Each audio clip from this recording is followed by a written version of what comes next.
Good morning, students. This is your Maths 1 online teaching session. Let us continue with our second chapter, that is quadratic equation, part 9. In the previous session, I have started with practice set 2.6. Let us continue further in this practice set, that is question number 5. Suyash scored 10 marks more in second test than that in the first test. 5 times the score of the second test is the same as the square of the score in the first test. Find his score in the first test. Okay. Now I have read the question for you. As I have always told you that word problems of quadratic equations, you should go to the last part. From there you will get the correct assumption for the sum. It is find his score in the first test, right? So I am going to start my sum from here. Let the score of Suyash in the first test be x. Now what is to be done for the next statement? See here. Suyash scored 10 marks more in the second test. Now it is clearly told that in the second test he is scoring 10 marks more. So if in the first test he has scored x, in the second test he will score 10 marks more. It means it should be x plus 10. It cannot be 10 into x. It should not be 10x. Why? Because it is not told that he is scoring 10 times the marks that he has scored in the first test. What they are telling us, he is scoring 10 marks more. So that is the reason it is added here. So it is x plus 10. Okay. Now let us read the question further. Part by part we will read the question and try to frame the equation. What is told in the next part? 5 times the score of the second test. Only this much. 5 times means multiplication. So it means that 5 times the score in the second test. Which is the score in the second test? This one. So 5 times of x plus 10. 5 times the score in the second test is equal to same as means it is equal to square of the score in the first test. In the first test, what is the score? X, right? And I want its square. So this way the equation can be framed that 5 into x plus 10 is equal to x square, and that is what is written here. See this. According to the given condition, 5 times his score in the second test is nothing but square of the score in the first test. So that is the reason it is taken as x square. Now bring it in the standard form. First of all, open the bracket. 5 into x and 5 into 10. So 5x plus 50 is equal to x square. Now shift the terms and bring it in the standard form. This 5x can be shifted this side, 50 can be shifted this side. Correct? They both will become minus. So the quadratic equation is x square minus 5x minus 50 is equal to 0. Now what I need to do is factorize this minus 50 so that I get this minus 5. 50 can be written as 10 and 5. Yes or no? Okay. The middle term is minus. So the greater number should be minus and smaller number should be plus. Let us check it. Minus 10 plus 5 is how much? Minus 5. And minus 10 into 5 is minus 50. So we get the sum as well as the product.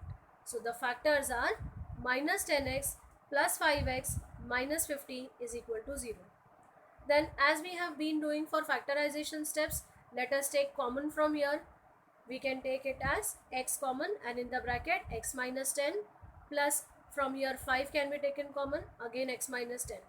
So the two factors are x minus 10 and x plus 5 is equal to 0. So I hope all the steps till here you have understood.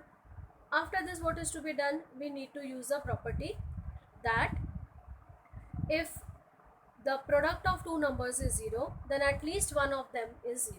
We have been using this in factorization sums. So we can write either x minus 10 is 0 or x plus 5 is 0. So from here, minus 10 can be shifted here, this side, it will become plus 10. Plus 5 can be shifted here, it will become minus 5. So as scores cannot be negative. So what we will get? X is equal to 10. And obviously we need to write the final answer as score of Suyash in the first test is 10. I hope all the steps are clear. Yes, and you are writing it as well. Please write it stepwise and try to understand it. So this was the first sum. Let us move to the next question. See, it seems to be very lengthy question, but trust me, it is easy. Let me read it. Mr. Qasim runs a small business of making earthen pots. He makes certain number of pots on daily basis. Production cost of each pot is rupees 40, more than 10 times total number of pots he makes in one day. If production cost of all pots per day is rupees 600, find the production cost of one pot and number of pots he makes per day. Now, as I have told you, go to the last part for the correct assumption. There are two unknown things here: production cost of one pot and number of pots. Now, out of this, which one to assume as X? For that, we need to read this statement.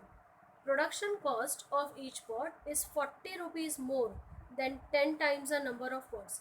Some information about production cost of each pot is given. I hope you are understanding that it is 40 rupees more than 10 times and on. But no information about number of pots is given. So we will be starting our sum from here, that let the number of pots be X. Okay. Then what is told? Production cost of the pot is 40 rupees more than 10 times. So that is the reason it is written 10x plus 40. I hope you are understanding this. See, it is 40 rupees more. So that is the reason 40 is added. Then what? Then 10 times the number of pots. Number of pots we have assumed as X. So that is the reason it is written 10x plus 40. Okay. Now, after this, how to frame the equation? See, for this we need to read this part. If the production cost of each pot is 600 rupees, okay, so it is 600, total cost of production is 600. And how we will get that? If we know number of pots is X and cost of each pot is 10x plus 40, so total production cost will be what? We need to multiply these two. Yes or no? X into 10x plus 40 should be the total cost, that is given as 600 in this one. So this is the way I am going to frame the equation. Just look here. X is the number of pots. 10x plus 40 is the cost of making each pot. So that when I multiply, I will get the total cost, that is 600. Okay. Now what? Now open the bracket. X into 10x is 10x square. X into 40 is 40x is equal to 600. Bring it in the standard quadratic form. So this 600 can be shifted this side. It will be 10x square plus 40x minus 600 is equal to 0. Okay. And then I am not telling you if you take it as it is and start factorizing you will get wrong. But you need to multiply 10 into 600 first. It will come to 6000. And then you need to factorize it so that you get 40. Other than this, the easier method will be reduce this equation. How we can reduce? We can divide throughout by 10. So this, when I divide throughout by 10, the equation reduces to x square plus 4x minus 16 is equal to 0. This is much easier to factorize. Okay. So x square plus 4x minus 60 is equal to 0. Now minus 60 is to be factorized in such a way that you get this plus 4. The factors can be 10 and 6. Right. Middle term is having a plus sign. So plus 10 and minus 6. Just check it. Plus 10 and minus 6 is plus 4. And when you multiply these two, you get automatically minus 60. So the factors are correct. The factors are plus 10 and minus 6. So you need to write that and factorize it like this. Write all the steps and then combine it and take common. These are the two factors that you will get. X plus 10, x minus 6 is equal to 0. So again using the same property, that if product of two numbers is 0, then at least one of them is 0. We get either x plus 10 is 0 or x minus 6 is 0. So when I shift this 10 this side, it will become minus 10. When I shift this 6 this side, it will become plus 6. Okay. As number of pots cannot be negative, so x is equal to 6. This is what? Number of pots. What was the production cost of each pot? 10x plus 40. So in the place of x, now what I will substitute? 6. So 10 into 6 plus 40. So it comes to 60 plus 40, that is 100. I hope you have understood all the steps and we have got both the answers. Yes. So production cost of 1 is rupees 100 and number of pots Mr. Qasim makes per day is 6. Both the answers has to be written as a final answer like this. Okay, so write all the steps and complete till here, right? Okay, now let us move to the next question. The next question is the important question of this chapter. Pratik takes 8 hours to travel 36 km downstream and return to the same point. The speed of the boat in still water is 12 km per hour. Thus, find the speed of the water current. Now, I have read the question. I hope you have recollected that this type of sum we have also done in the first chapter, that is linear equation in two variables. Now, let us connect this to quadratic. In order to understand this, have a look at this figure. Now, what is the meaning of the word upstream and downstream? Okay. Now, try to understand the sum. Flow of the stream. Okay. And upstream and downstream. This is what I need to understand. Flow of the stream or speed of the water current means what? These waves which are generated in the river, right? That is nothing but water current or flow of the stream. Now that stream will not change its direction. It will flow in one direction only, whether you are traveling with your boat in this direction or you are traveling in this direction. The flow of the stream is not going to change. What I need you to understand in this is, when you move with the flow of the stream, this is the direction of flow of the stream and this is the direction of the boat, right? When you move in the flow of the stream, it is called as downstream, and the resultant speed, that is downstream, will be speed of the boat plus speed of the stream. I hope this figure is making it clear. What will be the resultant speed of this boat when it is moving downstream? It will be its speed, whatever is the speed of the boat, yes, speed of the boat plus speed of the stream, because they both are in the same direction. Yes or no? What will be the speed of the boat when it is moving upstream? Now what is upstream? Now as I told you, speed of the stream is in this way. Now instead of moving your boat in this direction, you are moving your boat in the opposite direction. They both are in opposite direction. This is nothing but upstream, and in this case you need to subtract. I hope you are understanding. Subtract to get the resultant speed upstream, okay, and add to get the resultant speed downstream. These are the two very important concepts in this. Downstream, both are in the same direction, so resultant speed will be addition of these two. Upstream, stream is in this direction, boat is in this direction, they are in opposite direction, so resultant speed will be subtraction of these two. Okay, now with this let us start the sum. In this, what is given? For this, the speed of the boat is already given to us, that it is 12 km per hour. Okay, I need to find out the speed of the water current, means this, right? Let us assume this as speed of the water current or speed of the stream as x, and the speed of this boat is given as 12. Okay, try to understand it. What will be the speed of the boat downstream? When I am talking about downstream, what will be the resultant speed? It will be speed of the boat, that is 12, plus speed of the stream. So downstream it will be 12 plus x. What will be the speed of the boat upstream?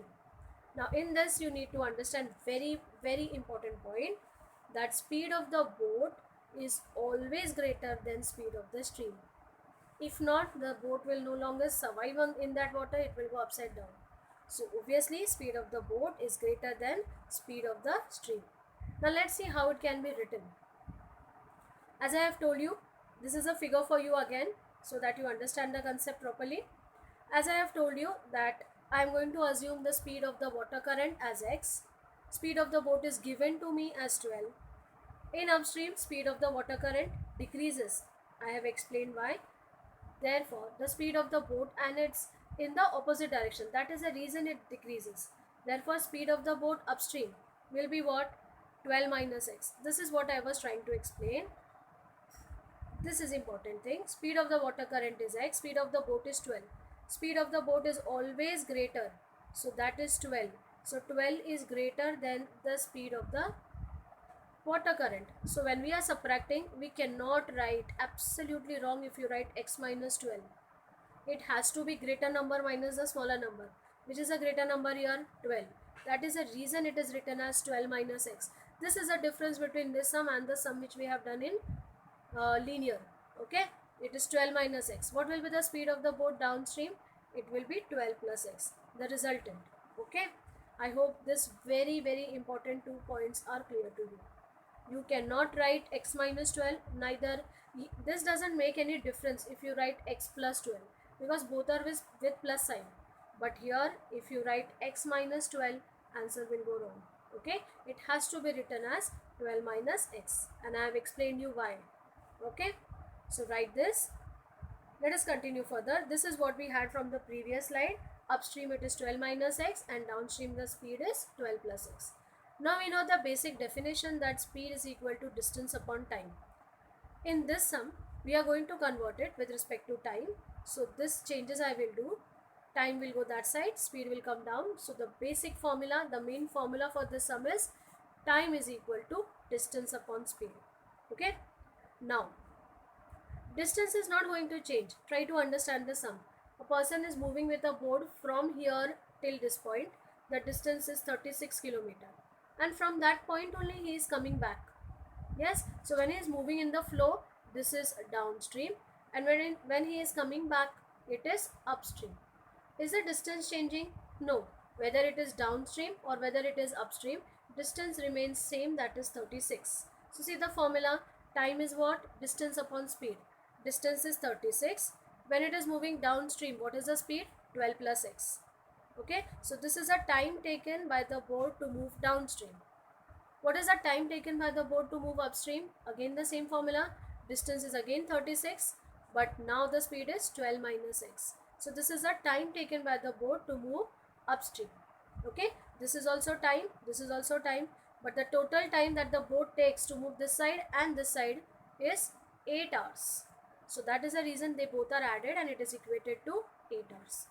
I hope you are understanding it. We are converting it with respect to time. This is time taken by the boat to move downstream.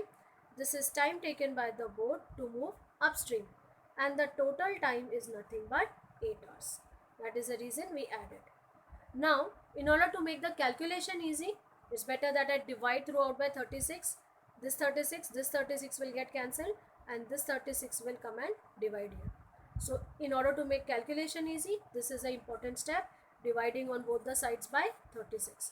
Okay, so what will remain? 1 upon 12 plus x plus 1 upon 12 minus x is equal to 8 upon 36. Now 4 2s are and 4 9s are.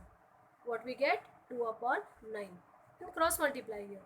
So 12 minus x plus 12 plus x upon, multiply this, 12 plus x and 12 minus x is equal to 2 upon 9. I hope till here you have understood the sum. I told you first only, it is extremely important sum. Now this minus x and plus x can be cancelled. What will be left is 12 plus 12, 24. Right? 24 upon, look at the denominator. I hope you are understanding it. It is in the form of a square minus b square. So what we will write?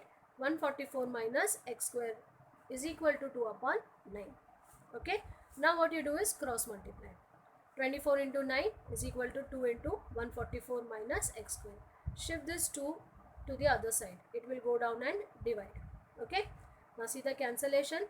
2 1s are and 2 12s are. 12 into 9 is what? 108. So we get 108 is equal to 144 minus x square. Shift this 144 this side. 108 minus 144 is minus 36 is equal to minus x square. Cancel this minus and minus, x square is equal to 36.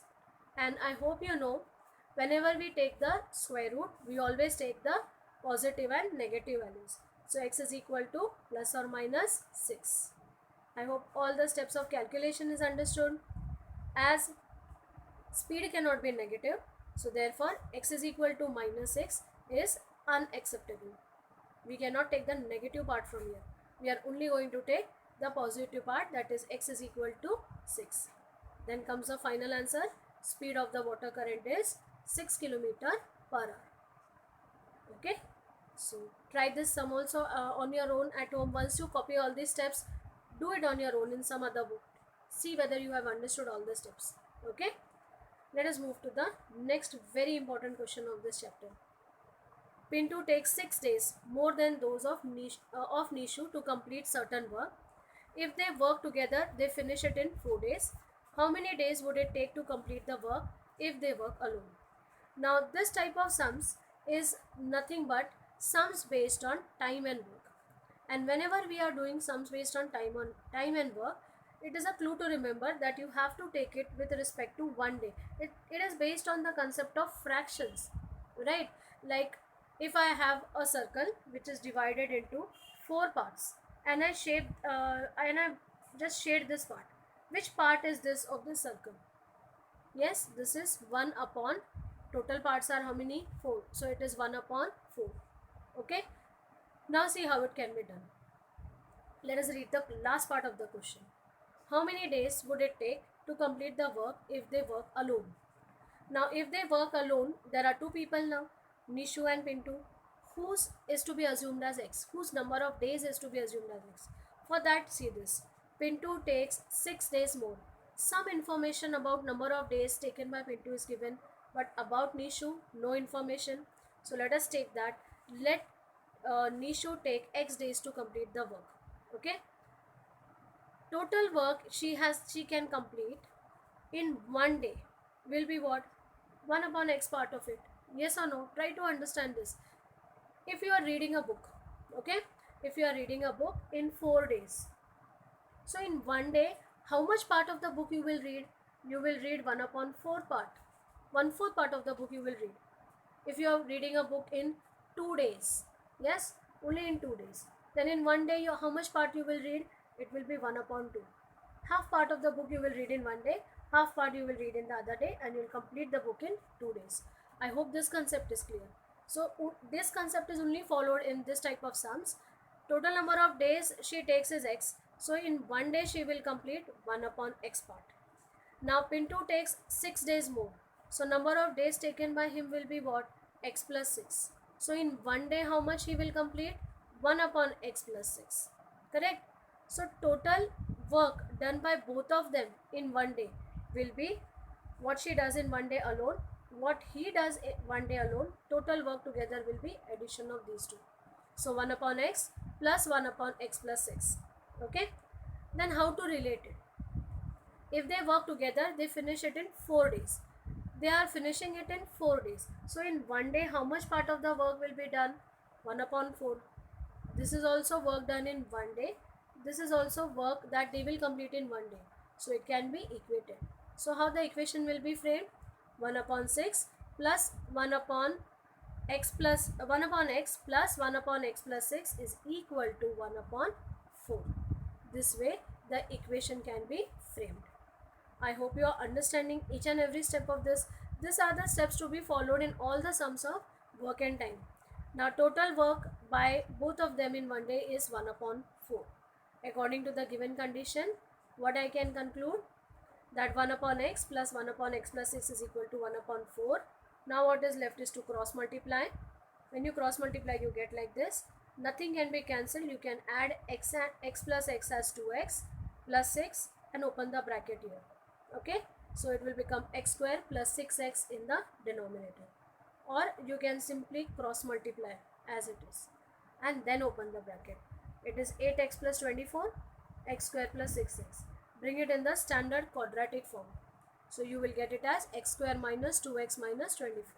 Okay, factorize minus 24, so the factors can be written as 6 and 4. Because I want minus 2, it will be minus 6 plus 4. Okay, so you can write the factors.